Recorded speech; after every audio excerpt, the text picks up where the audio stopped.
নমস্কার, ট্রাইব টিভির পর্দায় আপনাদেরকে স্বাগত। আজকের নজরে দিনভর নিয়ে সঙ্গে রয়েছে আমি অর্পিতা। শুরুতেই যে গুরুত্বপূর্ণ খবরের দিকে চোখ রাখবো।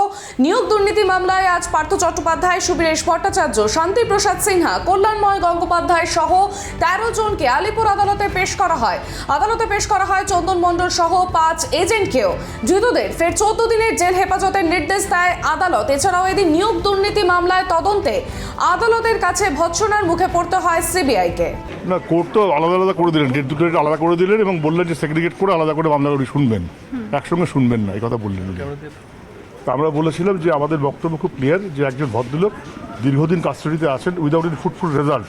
তো আজকে কাস্টাডি থাকার কারণটা কি, যখন কাস্টাডি থাকে তখন তার জন্য তাকে ইন্টারোগেট করতে হয় বা কিছু করতে হয়। আমরা জানি গত 6 মাস ধরে ওরা কোনো ইন্টারোগেশন করারই কিছু করা হয়নি।